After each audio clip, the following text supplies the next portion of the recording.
You're listening to the Magnetic Boss Podcast. I'm your host, Calandra Martin, intuitive brand designer for spiritual entrepreneurs. The Magnetic Boss Podcast is where visionaries come together to openly share wisdom and authentic conversations. I know that you are ready to leave your legacy in the world and become sought out in your industry.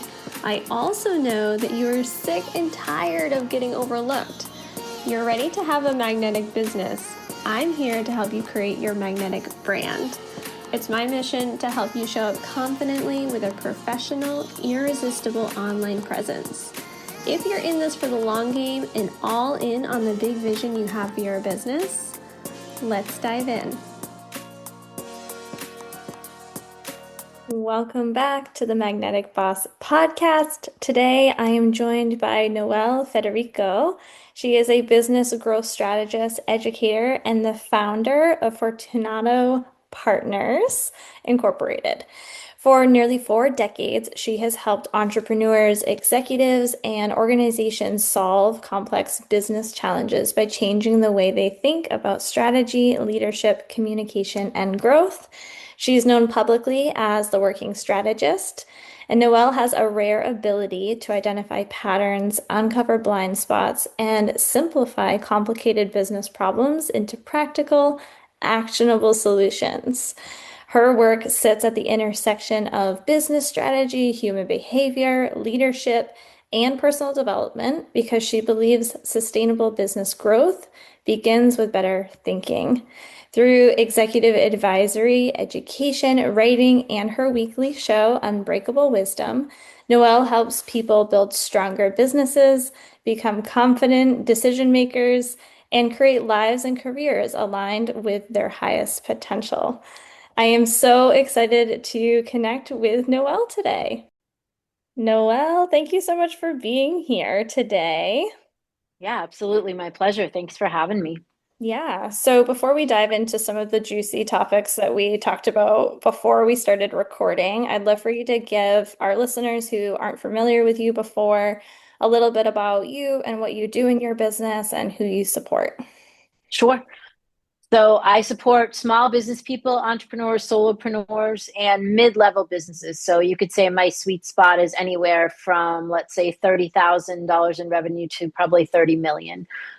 Those would be, those are the arenas that I work in. I formerly worked in arenas that were in the hundreds of millions of dollars for businesses, and I retired from that about a year and 2 months ago now so that I could serve women in business primarily and also small business people. So not just women, but primarily women. And what I do, I'm a business consultant, a strategist. Also, I'm an educator. I have a spiritual side. I'm a spiritual practitioner and prosperity teacher and all those things. And what I really do is teach people how to think in a different way and teach them that possibility exists. That's the thread that runs through everything that I do, whether we're deconstructing a revenue model or building a team or trying to help a solopreneur believe that she really can do what it is that she wants to do. I love And I've been doing that for 39 years. So I have been doing this for a long time. I love that. What was it that excited you the most, would you say, when you kind of stepped out of the more corporate world and branched into doing your own business and supporting women kind of naturally? What was that shift like for you? So I've had my own business for 18 years and I contracted myself over the last 25 years to these, the higher level clients. And I stepped out of that because I'll be 58 this year. And I really want to serve more. And I really felt like I was not serving the people that needed me the most. When you're dealing in, really, really high revenue models, it's a different understanding and it's a different conversation. And although it was a privilege to be in that arena for the last 25 years, it is not the arena that I grew up in. I grew up, coming from nothing and with an entrepreneurial single mom who was a coach, a business coach and a prosperity teacher when that wasn't even a thing, like over 50 something years ago. So I really have a heart for service. I have always done some component of giving back and service and serving that demographic, the women and the small business owners. And I just realized that with the last, the second book of my life, I would prefer to just do that all the time and not have to carry the phone to the bathroom with me because I'm fearful of missing a call from a client that's paying me a lot of money and expects me to snap to. So yeah, so that was my driver. I really want to take all of the business knowledge that I have and all of the different knowledge I have and impart that to as many people as I can. I love that. I love that what you're doing is taking your expertise, your wisdom, your experience, and helping women and all businesses to really understand how to leverage what they're doing. One thing that you and I touched on before this conversation started was around the blind spots that we can have in our businesses as solo entrepreneurs, as businesses that are maybe just starting out or at this lower level and haven't quite scaled yet. Is there something that you're seeing that is making it harder for people to recognize themselves and be able to kind of cross that threshold in business? 1,000%.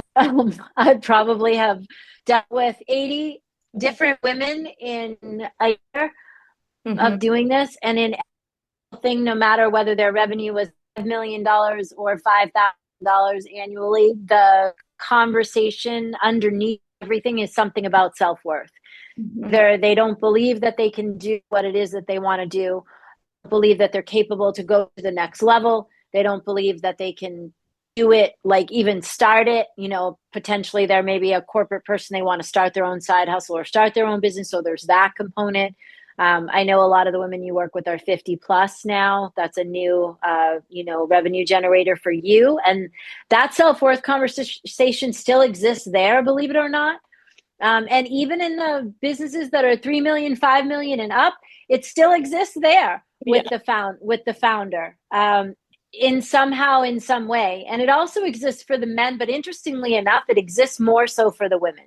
Hmm. And it can show up in all kinds of ways, right? Imposter syndrome is one of the buzzwords for a self-worth issue, or feeling like you're not ready, or thinking that everything has to be perfect, or secretly thinking that you are not good enough, pretty enough, tall enough, fat enough, thin enough, whatever it is.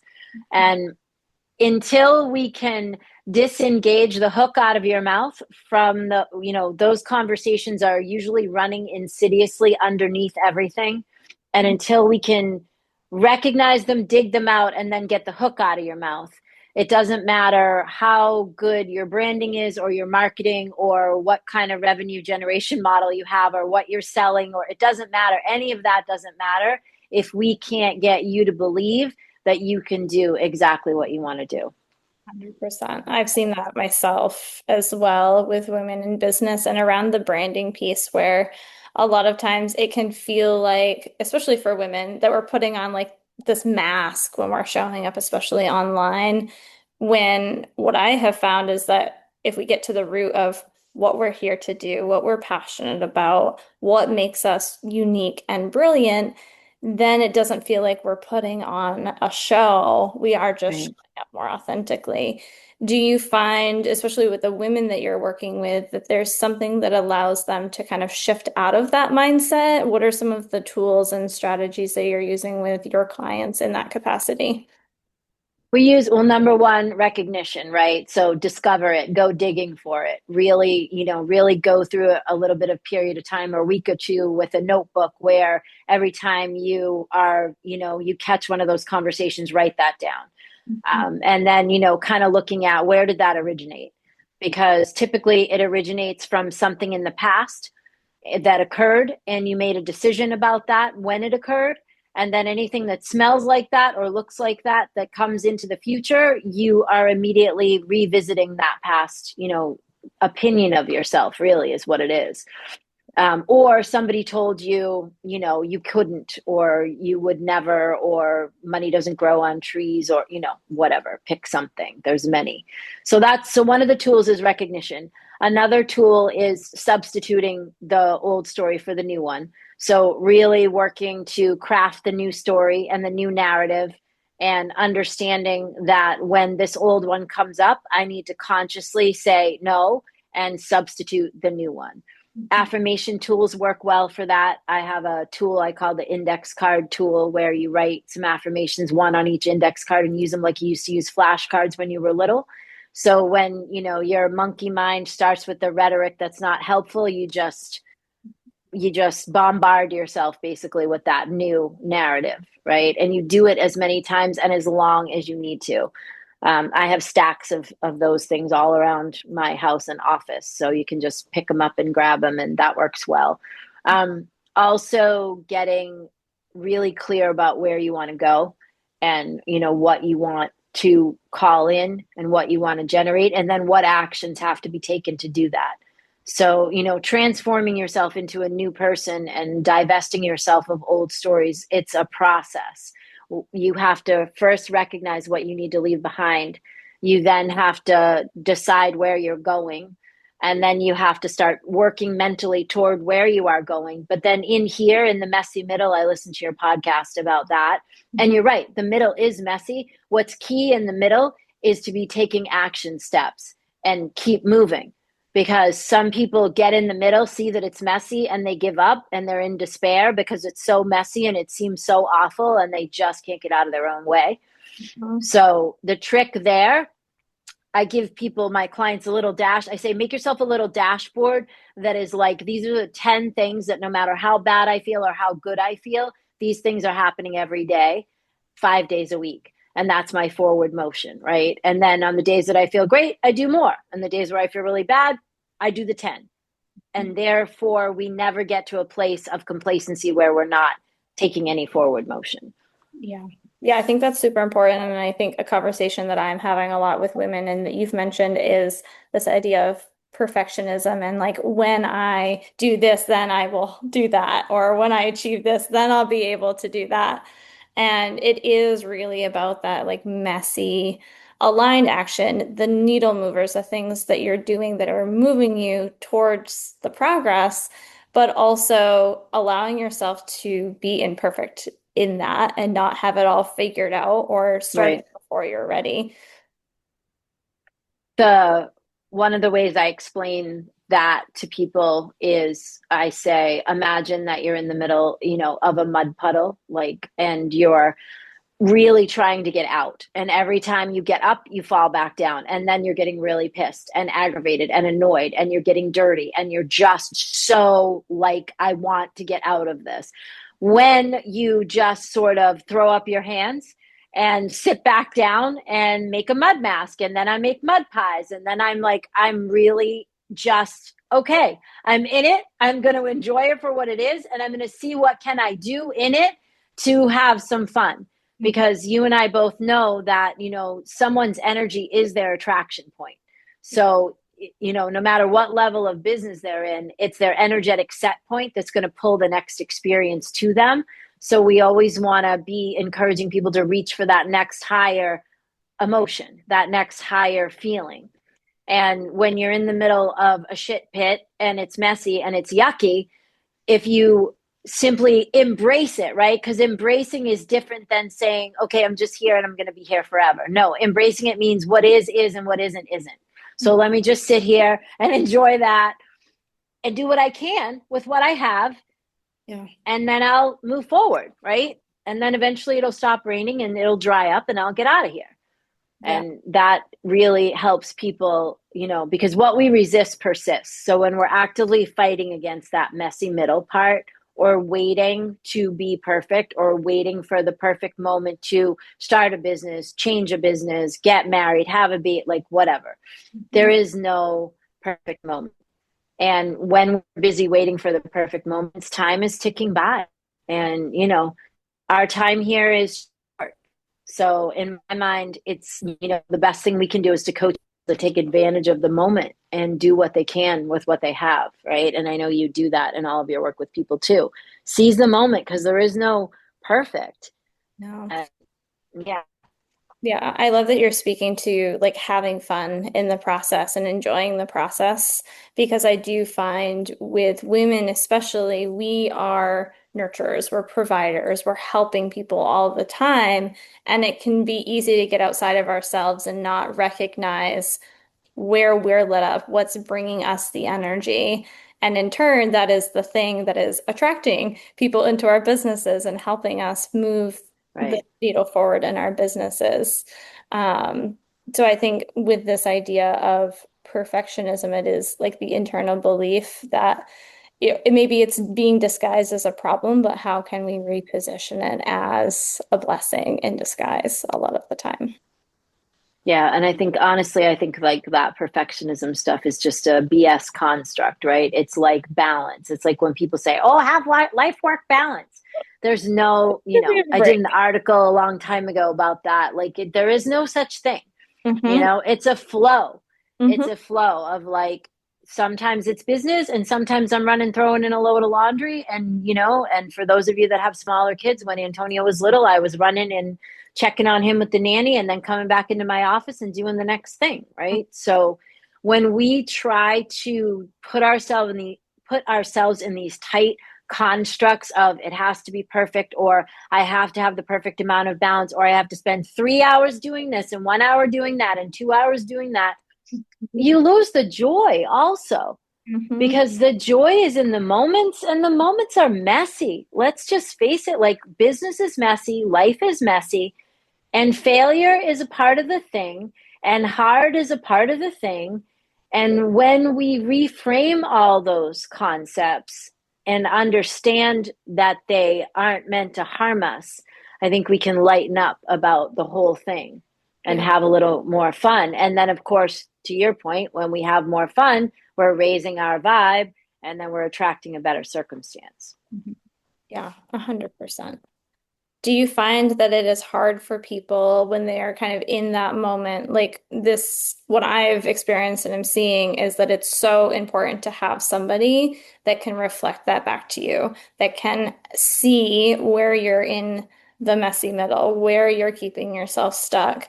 Because we do, I think, as entrepreneurs, especially, get so wrapped up in doing and crossing off the checklist and holding ourselves to the standards or following the strategies that everybody is telling us to do, to have somebody outside of ourselves to say, hey, this is what you're missing, or this is the blind spot that you're not seeing. Yep. Um, how has that helped your clients and also yourself in your business, in your experience? It's good to get some two components to that in my mind. One is, yes, it's good to have somebody that can lead you to a different solution that maybe you didn't see or didn't think of. But let's face it, when you're a fish and you're in the fishbowl, you don't know you're in the fishbowl. You're just swimming around. You think that's reality. So when someone's outside and they go, "Hey, buddy, you're in a fishbowl," and if you just navigated around that thing, right? Like that's cool because that's help. Um, and we can't do that for ourselves when we're in it, which is why, good friends, good coaches, good helpers, consultants, whatever. You want to make sure that, when you're working with someone, that they really are reminding you that you already have all the answers. And what we can do is provide like a segue to you finding the thing. Really, everyone, has all the information that they need somewhere inside them. And it's good to get help to bring it out, because not everyone's a designer, and not everyone's someone that can build a revenue model for themselves or whatever, right? So people like us are useful, but we're not saying that my way is the only way or your way is the only way. And we're also not telling people necessarily what to do. We're kind of shepherding them so that they can help themselves to find their own solution. um, and I also think it's really important for people to recognize that although there are successful people that have done many, many things out there, it's great to look at someone else's model and understand the components of it and see how they put it together. Everybody has a different path. Everyone has a different way to put it together. And when entrepreneurs that are just starting out in their endeavor, when they think like following someone else's sauce is the way to do it, it really is not. Everyone has to you can take a component from this and a component from that. Ultimately, though, you have to come back to yourself and decide what feels right to you. Someone could suggest that you build a funnel and you do this and you do that. And maybe it doesn't feel right to you, but you think, well, they know what they're doing, so I'm going to go do that. And then it doesn't work. And then you get discouraged because it didn't work. And the truth is, it didn't work because you thought there was a secret sauce that you didn't have. And I've seen a lot of people waste a lot of money on these, I can get you to 7 figures, 6 figures, 8 figure, these gurus out there that purport to have a special sauce that you have to pay $25,000 or $50,000 to be in the room with me for a year to get the sauce, Mm-hmm. except it doesn't work like that. Everyone has to build their own level of where they can go. And we all have our own ceilings that we create by the old stories, the old conversations, the old beliefs. Like we have to work both sides of that. We have to have the branding and the website and all the things we need over here and the revenue models and all that. And we have to feel that we are worth it and that we can do it. And we have to believe in ourselves and let go of the stuff that's holding us back. And those things have to work together. So, a really holistic approach is what makes a successful business, no matter what your revenue is for a gross revenue. Absolutely. And I've seen that at all levels myself too. I think what sets a quote unquote successful business owner from the people that are in the weeds and figuring it out is this level of self-reliance, self-trust, and the resilience. Because, like you said, it's not easy. It's not always a cakewalk. Like you do have to put in the intention and the work and have that trust in yourself and in the process that you're creating for yourself, whether you're working with a mentor or not, to understand Right. what feels good, what is aligned, what's not aligned. I think that that is the biggest work that we can do within our businesses is having that harmony between Yeah. the strategy and the doing and also understanding the energetics of it. Yeah. And one last point is to your point about resilience. So, resilience teaches us get back up and go at it again and kind of brush it off and keep going. And what I work on with my clients is becoming shatterproof, which is basically taking that resilience to the next level. So, it's taking whatever knocked us on our butt and using it as food to grow, to expand ourselves and gather new strength and then go up one level higher, right? So then the idea there is that the thing that knocked us on our ass in the first place that caused us to have to be resilient the next time it happens, it doesn't even knock us on our ass. We're like, oh, that's interesting. And we're already one level above that and we keep moving. So I think resilience, is a buzzword that's become like super popular. And there is another level to that, as a practitioner that's been around for a really long time now, is that what we want people to do is be like unshakable so that no matter what is occurring for you as an entrepreneur or business owner, that everything always works out for the good. That you can turn it around and that you can use it to grow. And that is, that higher level. And when people get to that higher level, they don't get so caught up with the petty stuff that in the beginning scares the hell out of them. Yeah. Yeah. And I think that that skill set also allows you to put your blinders on when you're in the online space and things are noisy and there's a lot of marketing being thrown at you and people telling you what you should do. It really gives you a compass for yourself on Yeah. being able to have that self-trust. Right. Amazing. Is there anything that you think you're seeing in the industry, whether it's coaching, service providers, women growing businesses, that rubs you the wrong way or that you wish that you could change about the coaching space?